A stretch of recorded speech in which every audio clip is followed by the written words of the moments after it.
প্রিয় দর্শক, আমাদের বয়সের সীমা যখন 40-এর গণ্ডি পার করে এবং 50-এর দিকে ধীরে ধীরে এগিয়ে যায়, তখন এমন কিছু শারীরিক সমস্যার সৃষ্টি হয় এবং সেই সমস্ত শারীরিক সমস্যাগুলিকে আমাদের বার্ধক্যের পরিণতি মনে করে, সেগুলিকে এড়িয়ে যাওয়ার চেষ্টা করি। কিন্তু ভবিষ্যতে গিয়ে আমরা যে সমস্ত শারীরিক সমস্যাগুলিকে আমাদের শরীরের বার্ধক্যের পরিণতি বলে মনে করি, সেই সমস্ত ছোটখাটো শারীরিক সমস্যাগুলি আমাদের এতটা বড়সড় আকারে সমস্যার সম্মুখীন করে তোলে, তখন সেটার থেকে পরিত্রাণ পাওয়া আমাদের জন্য কঠিন হয়ে পড়ে। আজকের ভিডিওতে আপনাদের সাথে এমন 5টি কমন শারীরিক সমস্যা নিয়ে আলোচনা করব। বয়স বৃদ্ধির সাথে সাথে যে শারীরিক সমস্যাগুলি, অর্থাৎ বয়সের গণ্ডি 40 পার হওয়ার সাথে সাথে ধীরে ধীরে আপনার শরীরে প্রকট হয়ে উঠতে পারে। তাই আজ আমরা আলোচনা করব সেই সমস্ত শারীরিক সমস্যার থেকে মুক্তি পাওয়ার জন্য আপনার কি কি সঠিক পদক্ষেপ অবলম্বন করা উচিত হবে। তো চলুন ভিডিওটি শেষ পর্যন্ত খুব মনোযোগ সহকারে দেখুন এবং এই সম্পর্কে খুঁটিনাটি জেনে নেন। আসসালামু আলাইকুম, hello friends, welcome to healthy style. To know how to health in everyday, please subscribe our channel. আমাদের উদ্দেশ্য আপনি থাকুন হেলদি সব সময়। বয়স 40-এর গণ্ডি পার হবার পরে সর্বপ্রথম যে শারীরিক সমস্যাগুলো আমাদের চোখে পড়ে সেটি হলো মাংসপেশির ক্ষয় বা মাংসপেশি দুর্বল হয়ে যাওয়া, যেটিকে মেডিকেল সায়েন্সের ভাষাতে বলা হয় সার্কোপেনিয়া। দেখুন, বয়স 40-এর সীমা পার হবার পরে 50 পৌঁছাতে পৌঁছাতে আপনার শরীরের যে টোটাল মাসেল মাস থাকে সেটি 3 to 8% পর্যন্ত ডিক্রিজ হতে পারে এবং 50 পার হবার পরে আপনার মাংসপেশি আরো অনেক বেশি দুর্বল হয়ে যায় এবং সেটি মোটামুটি দ্রুততার সাথেই হয় এবং তার লক্ষণ হিসেবে আমাদের দৈহিক শক্তি ধীরে ধীরে হ্রাস হতে শুরু করে। ফলে আমাদের কর্মজীবন, দাম্পত্য জীবন এবং সামাজিক জীবন কোনো ক্ষেত্রে আমরা কোনো কাজে মনোনিবেশ করতে পারি না। ফলে সংসারে অশান্তি, মনোমালিন্য সৃষ্টি হয়। সমস্ত কাজেই একটা বিরক্তি ভাব অনুভব হয়। আমরা সহজে হাঁটা চলা করতে পারি না, সিঁড়ি দিয়ে ওঠানামা করতে পারি না। তাই এই সমস্ত সমস্যাকে এড়িয়ে চলার জন্য আমাদের মেক শিওর করতে হবে যাতে আমাদের মাংসপেশি বৃদ্ধ বয়স পর্যন্ত মজবুত থাকে এবং সবল থাকে। সর্বপ্রথম যে বিষয়টি আপনাকে খেয়াল রাখতে হবে সেটি হলো যে আপনার খাবারের মধ্যে যেন প্রোটিনের ঘাটতি না হয়। এই প্রোটিন আপনার শরীরের যে মাসেল মাস থাকে সে মাসেল মাসকে মেনটেন করতে সাহায্য করতে পারে, আপনার মাংসপেশির ক্ষয়কে রোধ করতে সাহায্য করতে পারে। এই প্রোটিনের ঘাটতি আপনার শরীরে পূরণ করতে সমস্ত প্রকারের মাছ, মাংস, ডিম, পনির এরকম ধরনের হাই প্রোটিন যুক্ত খাবারগুলিকে বেশি বেশি আপনার খাদ্য তালিকায় যুক্ত করতে হবে এবং তার সাথে সাথে ভেজিটেবল সোর্সের যে সমস্ত প্রোটিন রয়েছে, যেমন ডাল হতে পারে, সয়া চাঙ্ক হতে পারে, টোফু হতে পারে, বিভিন্ন ধরনের বাদাম হতে পারে, এই সমস্ত খাবারগুলিকে আপনার খাদ্য তালিকাতে বেশি বেশি মাত্রাতে যুক্ত করা প্রয়োজন। তবে অবশ্যই মনে রাখতে হবে যে যদি আমরা আমাদের শরীরে প্রোটিনের ঘাটতি মিটিয়ে দিতে পারি তাহলে যে আমাদের মাংসপেশি মজবুত থাকবে এমন কোনো কথা নয়। প্রোটিনের ঘাটতি মেটানোর সাথে সাথে শারীরিক চর্চাও কিন্তু খুবই দরকার। গবেষণাতে এটা প্রমাণিত হয়েছে প্রতিনিয়ত শরীর চর্চাও আপনার মাসেল মাসকে মেনটেন করতে সাহায্য করতে পারে। এখন স্বভাবতই আপনারা মনে করতে পারেন যে বৃদ্ধ বয়সে শরীর চর্চা বলতে কিছুটা হাঁটাহাঁটি করা, জগিং করা এটাই যথেষ্ট, কিন্তু রিসেন্ট স্টাডিতে এটা প্রমাণিত হয়েছে যে বৃদ্ধ বয়স পর্যন্ত আপনার মাংসপেশিকে যদি সুদৃঢ় রাখতে চান সেক্ষেত্রে মাসেল স্ট্রেংথ এক্সারসাইজ বলতে আপনি স্কোয়াট করতে পারেন, আপনি সিট আপ করতে পারেন, আপনি প্লাঙ্ক করতে পারেন, অল্প স্বল্প ওজন নিয়ে আপনি ডেড লিফট করতে পারেন। তবে এই সমস্ত এক্সারসাইজগুলি একজন প্রশিক্ষকের আন্ডারে থেকে করতে পারলে বেশি ভালো হয়, না হলে আবার ভুলভাবে এক্সারসাইজ করার ফলে ইনজুরিতে পড়ার সম্ভাবনা থাকবে। শুধুমাত্র মাংসপেশি শিথিল হয়ে যাওয়াই নয়, বয়স বাড়ার সাথে সাথে মানুষদের মধ্যে হাড় দুর্বল হয়ে যাওয়া, হাড় ভঙ্গুর হয়ে যাওয়া এরকম সমস্যাও কিন্তু খুবই কমনলি দেখতে পাওয়া যায়। হয়তো আপনারা প্রায়শই শুনে থাকবেন বয়স বৃদ্ধির সাথে সাথে মানুষের হাড় দুর্বল হয়ে গেছে, অল্প স্বল্প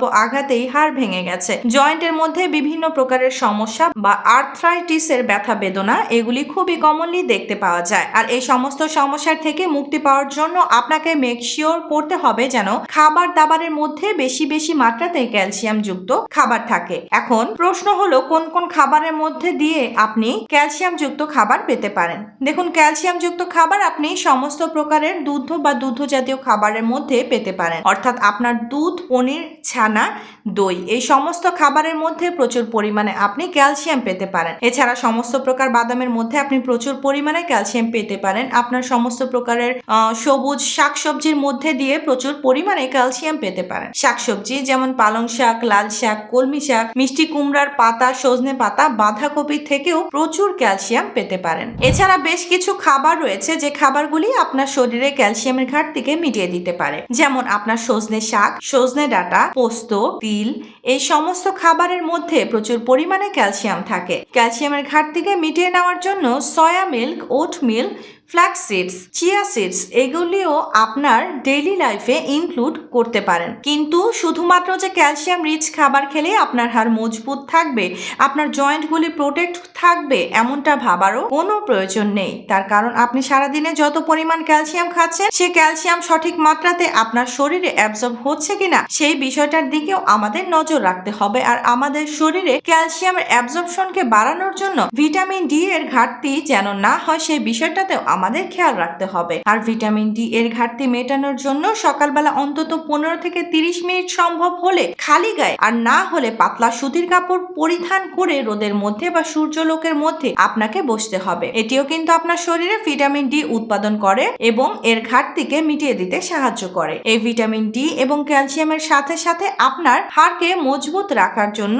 শারীরিক চর্চাও খুবই দরকারি। তার কারণ গবেষণায় দেখা গেছে যে আপনি যদি নিয়মিত শরীর চর্চা না করেন সেক্ষেত্রে আপনার হাড়ের মধ্যে যে সমস্ত মিনারেল বা খনিজ পদার্থগুলি রয়েছে, অর্থাৎ আপনার ফসফরাস, ক্যালসিয়াম, ম্যাগনেসিয়াম এই সমস্ত খনিজ পদার্থগুলি যখন শরীর থেকে ধীরে ধীরে বেরিয়ে যায় এবং তখন এগুলোর অভাবে আপনার হাড়কে খোকলা করে দেয় বা আপনার হাড়কে দুর্বল করে দিতে পারে। তাই এই সমস্ত খাবার দাবারের সাথে সাথে শরীর চর্চাও খুবই দরকারি। গবেষণায় বলছে যে অন্তত 8 ঘন্টা প্রতিনিয়ত হাঁটা আপনার হাড়কে মজবুত রাখার জন্য খুবই গুরুত্বপূর্ণ ভূমিকা পালন করতে পারে। আবার বেশিরভাগ মানুষের বয়স 50-এর সীমা পার হতে না হতে বিনা কারণে ওজন বেড়ে যাওয়া, ত্বক শুষ্ক হয়ে যাওয়া, মাথার চুল ঝরে পড়া, হজম ক্ষমতা কমে যাওয়া, হাড় দুর্বল হয়ে যাওয়া, এনার্জি লেভেল কমে যাওয়া এই সমস্ত সমস্যা খুবই কমনলি দেখতে পাওয়া যায়। আর এই সমস্ত সমস্যার প্রধান কারণ হলো মেটাবলিজম পাওয়ার বা বিপাক ক্রিয়া দুর্বল হয়ে যাওয়া। আমাদের মেটাবলিজমকে ইমপ্রুভ করার জন্য সর্বপ্রথম যে বিষয়টি খেয়াল রাখতে হবে সেটি হলো আমাদের শরীরে যেন প্রোটিনের ঘাটতি না হয়। তার কারণ প্রোটিনের ঘাটতি হলে আমাদের মাসল মাস উইক হয়ে যায় এবং মাসল মাস দুর্বল হয়ে যাওয়ার সাথে সাথে আমাদের মেটাবলিজম পাওয়ারও কিন্তু দুর্বল হয়ে পড়ে। শুধুমাত্র প্রোটিনই নয়, যে সমস্ত খাবারের মধ্যে ফাইবারের মাত্রা বেশি থাকে সেই খাবারগুলি বেশি বেশি মাত্রাতে আমাদের খাদ্য তালিকায় যুক্ত করতে হবে। ফাইবার বলতে আপনি বেশি বেশি মাত্রাতে শাকসবজি খান, ফলমূল খান, এই খাবারগুলির মধ্যে প্রচুর পরিমাণে ফাইবার পেতে পারেন। এছাড়া ওটস খেতে পারেন, আপনি ফ্ল্যাক্স সিডস, চিয়া সিডস এগুলিও আপনার খাদ্য তালিকায় যুক্ত করতে পারেন। আপনি লাল আটা রুটি খেতে পারেন, ঢেকি ছাটা চালের ভাত খেতে পারেন। এই সমস্ত খাবারের মধ্যে দিয়ে আপনি প্রচুর পরিমাণে ফাইবার পেতে পারেন। ফাইবারের সাথে সাথে হেলদি ফ্যাট যাতে আমাদের শরীরে প্রবেশ করে সেই বিষয়টির দিকেও আমাদের নজর রাখতে হবে। আপনি সমস্ত প্রকার বাদামের মধ্যে দিয়ে হেলদি ফ্যাট পেতে পারেন। ফ্ল্যাক্স সিডস, চিয়া সিডস এগুলোও কিন্তু হেলদি ফ্যাটের খুব ভালো উৎস হতে পারে। এছাড়া সারাদিনে পানি পানের পরিমাণ আপনাকে ঠিক রাখতে হবে। আপনার শরীরে পানির ঘাটতিও কিন্তু মেটাবলিজম পাওয়ারকে দুর্বল করে দিতে পারে এবং তার সাথে সাথে অ্যান্টি অক্সিডেন্ট যুক্ত খাবার বেশি বেশি মাত্রাতে খেতে হবে এবং অ্যান্টি অক্সিডেন্টের মাত্রা বৃদ্ধি করার জন্য রং বেরঙের ফলমূল এবং শাকসবজি আপনার খাদ্য তালিকায় যুক্ত করুন। যত রঙের শাকসবজি বা যত রঙের ফলমূল আপনার খাদ্য তালিকায় যুক্ত করবেন তত প্রকারের হাই কোয়ালিটির অ্যান্টি অক্সিডেন্ট আপনার শরীরে প্রবেশ করবে, যেটি আপনার মেটাবলিজম সিস্টেমকে ইমপ্রুভ করতে সাহায্য করবে। আবার বয়স বৃদ্ধির সাথে সাথে হজম ক্ষমতা দুর্বল হয়ে যাওয়াও কিন্তু খুবই কমনলি দেখতে পাওয়া যায়। তার কারণ বয়স বৃদ্ধির সাথে সাথে আমাদের যে স্টমাক অ্যাসিড থাকে সেই স্টমাক অ্যাসিডের অ্যাক্টিভিটি কমে যেতে পারে। আমাদের শরীরের যে সমস্ত ডাইজেস্টিভ জুস বা ডাইজেস্টিভ এনজাইমগুলি থাকে সেগুলি আমাদের হজম ক্ষমতা বৃদ্ধি করতে সাহায্য করে, কোনো খাবারকে সহজে হজম করে দেয়। আর স্টমাক অ্যাসিডের অভাবে সেই সমস্ত জুস বা এনজাইমের অ্যাক্টিভিটি বা সিক্রেশন কমে যেতে পারে। তাই আপনার হজম ক্ষমতা বৃদ্ধির জন্য সর্বপ্রথম আপনাকে মেক শিওর করতে হবে আপনার খাবারের মধ্যে যেন বেশি বেশি মাত্রাতে ফাইবার থাকে। এখন প্রশ্ন হলো কোন কোন খাবারের মধ্যে দিয়ে আপনি ফাইবার পেতে পারেন, সেগুলো আমরা আগের পয়েন্টে আলোচনা করলাম। তার সাথে সাথে আপনার শরীরের যেন পানির ঘাটতি না হয় বা ডিহাইড্রেশনের মতো সমস্যা যেন না হয়, সেদিক দিয়েও আপনাকে খেয়াল রাখতে হবে। আপনার শরীরে জলের ঘাটতি হলে আপনার মল শুষ্ক হয়ে যেতে পারে, কোষ্ঠকাঠিন্যের মতো সমস্যার সৃষ্টি হতে পারে এবং তার সাথে সাথে আপনার প্রোবায়োটিক খাবারের মাত্রা বৃদ্ধি করতে হবে। প্রোবায়োটিক খাবার বলতে যে সমস্ত খাবারের মধ্যে উপকারী ব্যাকটেরিয়ার মাত্রা বেশি থাকে। এখন উপকারী ব্যাকটেরিয়া আপনি কোন কোন খাবারের মধ্যে দিয়ে পেতে পারেন? বাড়িতে বানানো দইয়ের মধ্যে আপনি প্রচুর পরিমাণে উপকারী ব্যাকটেরিয়া পেতে পারেন। পান্তা ভাতের মধ্যে উপকারী ব্যাকটেরিয়া পেতে পারেন। কিমচি, কাম্বুচা এগুলিও উপকারী ব্যাকটেরিয়ার খুব ভালো উৎস হতে পারে। এরপর আসা যাক কার্ডিওভাস্কুলার হেলথ প্রসঙ্গে। বয়স বৃদ্ধির সাথে সাথে হার্টের রক্তের সমস্যা, রক্তে কোলেস্ট্রলের মাত্রা বেড়ে যাওয়া, হাই ব্লাড প্রেশারের সমস্যা এগুলো খুবই কমনলি দেখতে পাওয়া যায়। এই সমস্ত সমস্যা থেকে মুক্তি পাওয়ার জন্য হলেও আপনার খাবার দাবার এবং আপনার লাইফস্টাইলের মধ্যে বেশ কিছু পরিবর্তন নিয়ে আসতে হবে। সর্বপ্রথম আপনার রক্তে যদি কোলেস্ট্রলের মাত্রা বেড়ে রয়েছে বা আপনার রক্তে যাতে কোলেস্ট্রলের মাত্রা বেড়ে না যায় সেদিক দিয়ে খেয়াল রেখে আপনাকে বেশি বেশি মাত্রাতে ফাইবার যুক্ত খাবার খেতে হবে। সেই ফাইবার যুক্ত খাবারগুলি আপনার শরীরে কোলেস্ট্রলের অ্যাবজর্পশনকে কম করে দিতে পারে এবং আপনার শরীরে কোলেস্ট্রলের প্রোডাকশনকেও মেনটেন করতে সাহায্য করতে পারে। শুধুমাত্র ফাইবার যুক্ত খাবার নয়, যে সমস্ত খাবারের মধ্যে ওমেগা 3 ফ্যাটি অ্যাসিড রয়েছে সেই খাবারগুলিকেও বেশি বেশি মাত্রাতে আপনাদের খাদ্য তালিকায় যুক্ত করতে হবে। আপনি যদি একজন ভেজিটেরিয়ান হয়ে থাকেন সেক্ষেত্রে সমস্ত প্রকার বাদামের মধ্যে দিয়ে, ফ্ল্যাক্স সিডস, চিয়া সিডস এই সমস্ত খাবারের মধ্যে দিয়ে, মিষ্টি কুমড়োর বীজের মধ্যে দিয়ে আপনি প্রচুর পরিমাণে ওমেগা 3 ফ্যাটি অ্যাসিড পেতে পারেন। আর যদি আপনি নন ভেজিটেরিয়ান হয়ে থাকেন সেক্ষেত্রে সমস্ত প্রকারের অর্গানিক পদ্ধতিতে চাষ করা মাছ, সেটি আপনার রুই মাছ হতে পারে, কই মাছ হতে পারে, শিং মাছ হতে পারে, কাতলা মাছ হতে পারে, অর্থাৎ জৈবিক পদ্ধতিতে আপনার বাড়ির পুকুরের যে সমস্ত মাছ চাষ হচ্ছে সে মাছগুলি আপনার ডেইলি লাইফে অ্যাড করতে পারেন। এছাড়া যে সমস্ত মাছ প্রাকৃতিকভাবে বেড়ে উঠছে যেমন নদী, নালা, খাল, বিল বা সমুদ্রে বেড়ে ওঠা মাছগুলিও আপনার ডেইলি লাইফে ইনক্লুড করতে পারেন। এই মাছগুলির মধ্যে দিয়েও আপনার শরীরে ওমেগা 3 ফ্যাটি অ্যাসিডের ঘাটতি মিটে যেতে পারে।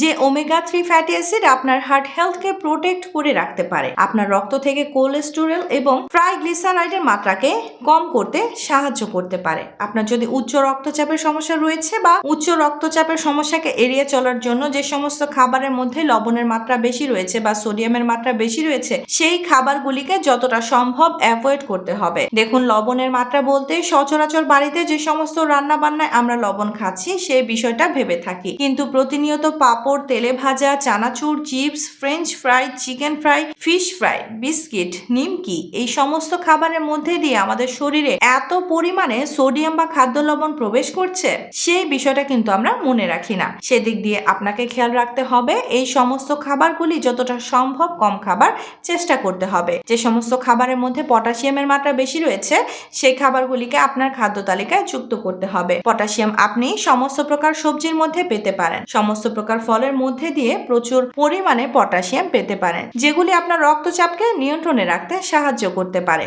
তবে আপনার যদি ক্রনিক ডিজিজ থাকে যেমন অতিরিক্ত ডায়াবেটিস, উচ্চ রক্তচাপ, হৃদরোগ, কিডনি রোগ, ফুসফুসের রোগ, আর্থ্রাইটিস, ক্যান্সার, লিভার সিরোসিস, থাইরয়েডের সমস্যা ইত্যাদি এই সমস্ত রোগ থাকলে অবশ্যই চিকিৎসকের পরামর্শ অনুসারে মেনে চলবেন। আশা করি ভিডিওটি আপনাদের ভালো লেগেছে, ইনফরমেটিভ লেগেছে। যদি ভালো লেগে থাকে তাহলে অবশ্যই ভিডিওটিকে লাইক করবেন। এখনো পর্যন্ত আমাদের ইউটিউব চ্যানেলটি আপনারা যদি সাবস্ক্রাইব না করে থাকেন তাহলে অবশ্যই চ্যানেলটিকে সাবস্ক্রাইব করে পাশে থাকা বেল আইকনে প্রেস করে রাখার অনুরোধ রইল। ইনশাআল্লাহ খুব শীঘ্রই দেখা হচ্ছে এইরকম ইনফরমেটিভ এবং স্বাস্থ্য উপকারী ভিডিওর সাথে। ততক্ষণ নিজেদের খেয়াল রাখবেন। আপনাদের সুস্থতা এবং দীর্ঘায়ু কামনা করছি। আল্লাহ হাফেজ।